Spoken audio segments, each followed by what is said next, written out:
we are taking a look at a Belle Tress wig today. All right, here we go. I have not put this on my head at all. This is going to be a first impression right along with you guys. Still has that crisscross part. I did take the tag off because it annoys me to high heaven when I'm trying to show you guys and it's back there. So here it is. Look at this.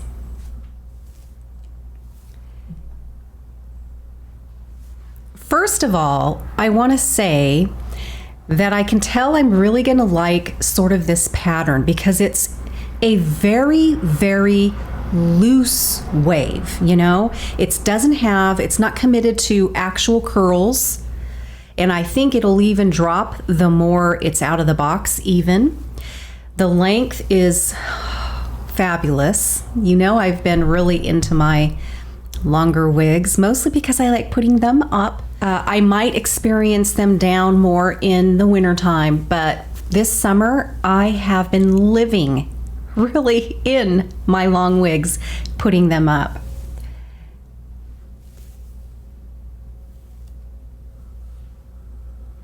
Butterbeer Blonde is actually quite a gorgeous blonde, especially if you're looking for something a little cooler. When I was looking at Butterbeer Blonde, I was mostly focused on what does that root look like, because I knew I loved the color. You know, this definitely is a cooler blonde, although there is some just very light, oh gosh, I don't even know how you would, honeyish, light butterscotch sort of color in here, but it definitely reads, and it is a cooler blonde than the honey with chai latte, which I absolutely love that blonde as well. But if you are wanting something on the cooler side in the Belle Tress line, you may want to take a gander at this color. It is gorgeous, but I was really leery about this root color here, because for some reason it always would look over my monitor, it would look almost burgundy-ish, almost a little bit of purple burgundy color, and I'm like, who has natural hair that's that color? Because that's what the rooting really is being, right? Is our natural color. I have noticed in person, it does not come off that way at all. Anyway, gorgeous. I just want to flat get this thing on my head. We're gonna do that now. I've had so many people lately say, why do you wear wigs? Your natural hair looks gorgeous. Okay, first of all, that's not true. You know, we all wear wigs for our own reasons. It looks like I have way more hair than I actually do.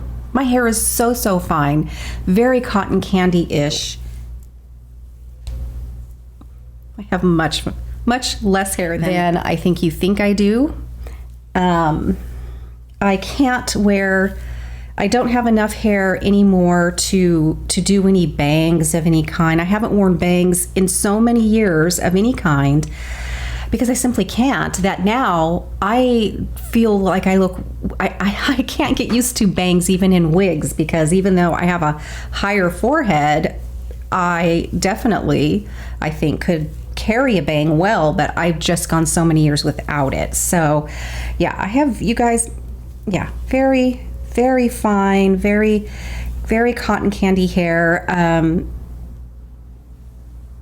It's just unstylable for me at this stage of its life. So I have opted to have a beautiful head of hair when I'm in the mood, stick on a wig, have it fit whatever mood I'm in, whether I feel like a short pixie or something long and glamorous, somewhere in between. It's just so fun for me. So, and you know, not all women wear wigs because they have a thinning hair issue, or they have alopecia, or they're dealing with, you know, cancer and the drugs and all of the treatments that go along with that unfortunately play havoc with not only our skin, but our hair as well. You know, sometimes it's just the convenience. It's the fun. It's treated like almost an accessory, or if not entirely like an accessory. You got your makeup looking good. Now I want my hair to look great.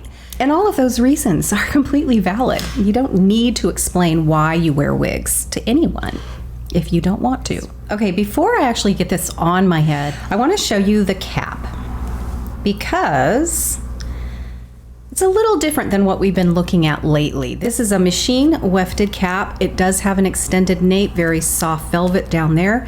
It does have the velvet lined ear tabs. Now, Belle Tress doesn't have the stiffest stays in the world, but I've not found that to be an issue for me. The top here is a little different. You may hear me talk time to time about like a left side mono part. Well, we got one today to show you. This is a left side. They have the monofilament right in this parting area because that is going to give you a very realistic scalp parting experience, but only on the left side. So if you're a right to left parter, that's a bummer. It can still be done, especially if you have a nice lace front here. You can kind of fake it in the front that you have it parted over there. I realize that can be annoying.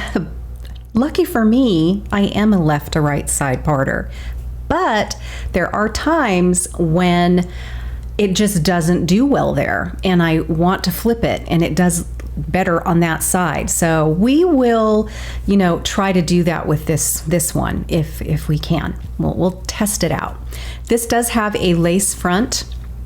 Belle Tress, they do beautiful lace fronts. The way that they sort of weave in all those colors, not only sort of in the rooting, but in that front lace is extremely realistic.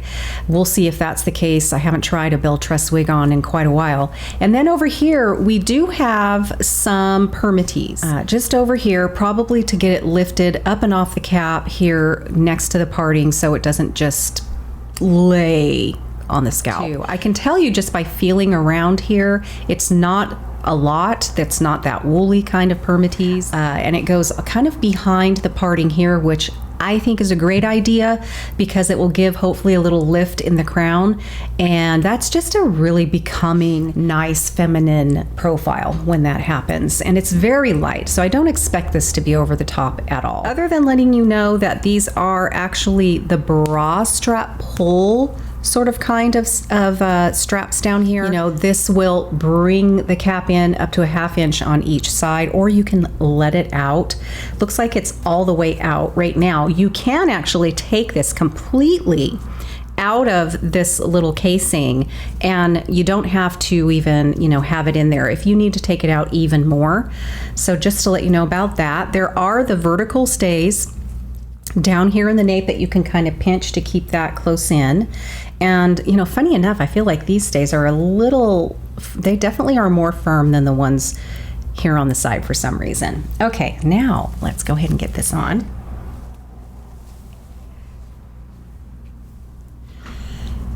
It's just a little adjusting to be done. Wow, I can already tell this is actually quite comfortable. I'm just going to pinch these metal stays just the littlest bit. They may be a little hard at first. And then, now I want to say this is an average cap, and this is fitting me larger than, say, an average in my Raquel Welch or even in John Renault, I want to say, just a little bit larger. Because the nape is coming down a little further, it is bunching up a lot actually, back here behind my ear. So I just want to lift it up off of that area because it can become uncomfortable. And you know, I wear glasses. I want to comfortably be able to put my glasses on and not have fight with the room back here, you know, between the wig, if you wear a wig grip. I wear the kind of wig grip that is, you know, really gets narrow until it's nothing back here. So I don't have a lot of wig grip back here at all, which I love. But, you know, you still don't want to fight for room back there. Plus, it's quite uncomfortable when, you know, that wig is just butted up at the back of your ear all day. That is really annoying. And it might work its way down, you know, especially because I don't have much of a wig grip back here, the way that that wig grip is built to be that way, to set it up there. But for the most part, if I move it, I feel like, you know, with that, it will behave and sort of stay there all day. If you're an It Stays gal, because I love It Stays as well, especially here in the perimeter, You can do a little it stays right up here and then get your wig up there. That way you don't have to wear wig grip at all. So much more comfortable, I think. And then just hold it there, just like you would anywhere else. And it'll stay there for sure all day. This color is gorgeous. I'm gonna try to break up immediately. Get this down here. Kind of start with pressing it down, making sure your ear tabs are straight and where they should be. And that will kind of initially just kind of tell that lace you just need to behave and melt into my forehead. Okay, so I'm gonna try to break up this left side. It's quite generous monofilament part here. That's all crisscrossy. Get that out of there. There we go. Okay. So this monofilament part goes from here to here. I've got this straight, so right around there and there. If you want to even have it a little less over there, just kind of drag it along the end there. And I would say that's probably, it's a little crooked, but that's probably where we can get away with it. I think I went over just a little too far. That's probably safely about the farthest this way I could get away parting that. However, I don't mind having even a wide part which can go way down here if we so chose. Yeah, I mean,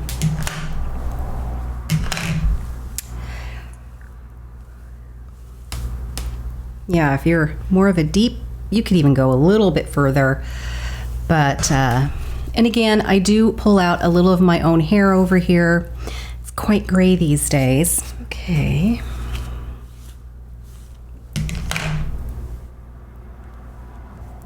Ooh. Had to turn off my air conditioner while I film, or the sound would be absolutely horrid. I could tell it's getting warm in here already.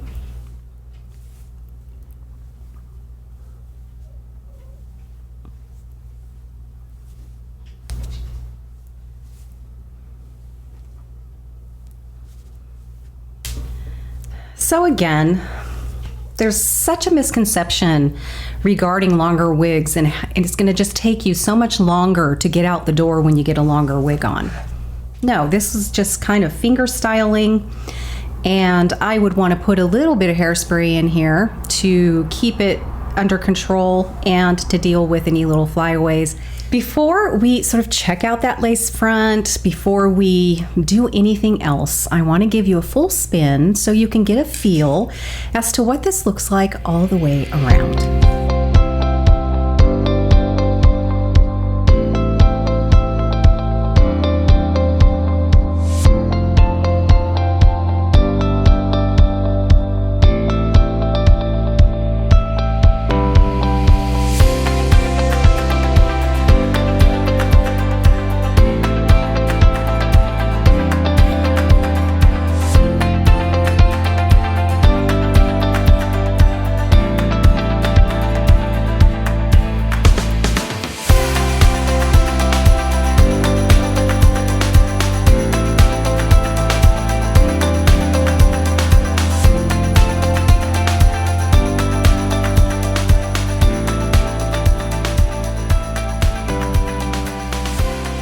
For some reason, and this never happens to me, I'm getting just the littlest bit of buckling. Let me see if my wig grip needs to be pulled back. Not really. There's where I want it. You know, it might be one of those things where I actually need, this cap is fitting me so much larger than I'm used to. And I think I might actually, for the very first time, have to pull in the tabs a little bit, because that is a bit of a clue for you. If your lace front is buckling just the littlest bit and everything else is okay, it's not sitting on your wig grip too high, you don't have it low on your forehead, because if you put your wig too low down here, it probably isn't going to lay correctly. So I'm going to go ahead and And so I just have the littlest bit of buckling to where I would want to wear some It Stays, and I never use it. I hardly ever use It Stays to glue my lace down. Not at all. It's there to, I use it to sort of keep my wig in place, the perimeter, but I hardly ever use it to actually press down on my lacing. And I feel like, I don't know, let's see if I can get a close-up. You know, right, I just feel like for my, even though it probably lay okay, for my own peace of mind, I would probably just do a little bit of It Stays and then press it in, hold it for a little bit, press it down, and just really get that lacing to melt into my skin there. And because you guys, if you don't feel confident when you go out the door for all those reasons, because you feel like it looks good and it's secure, then I'm not going out the door, plain and simple. So that would be something I think I would have to do. I would experiment first with seeing if I can get this just the littlest bit tighter. Gosh, it's been a long time since I've had a wig actually fit this big on me. It's almost like I got a large. So if you have a larger head, you might want to try this one out. I have more probably of an average petite size, so I'm just really feeling this. And it is going down quite far down here on my nape. I like when wigs kind of literally kind of ride up a little. It feels like it's riding up, but it's sitting where it's supposed to be. Because when they're down really low, I'm very aware of them. And if I turn my head or look up, the whole wig kind of wants to poof up a little bit with that because, you know, just that movement. So I'm not used to this at all, wigs fitting me quite this big. Lace front goes to about right here. So I would not call this a temple to temple lace front because that would go more to about right here. So yeah, it stops about right here. Let's see, I'm going to get you kind of closer so you can take a look at this lace front. Do you see what I mean by how they do a really good job incorporating the light and the dark color, which I love. That's my favorite technique that designers use versus all the light, or that's kind of what Raquel Welch does, or all the dark. You know, that's what John Renaud does. These Belle Tress, you know, lace fronts, I think they get it. It's like that lace front just makes these fibers look like they're growing right out of the side of your head and right out of the top of your scalp there. It is a really nice feature. So remember I was telling you that you can fake the other side because look, we have this lace front here.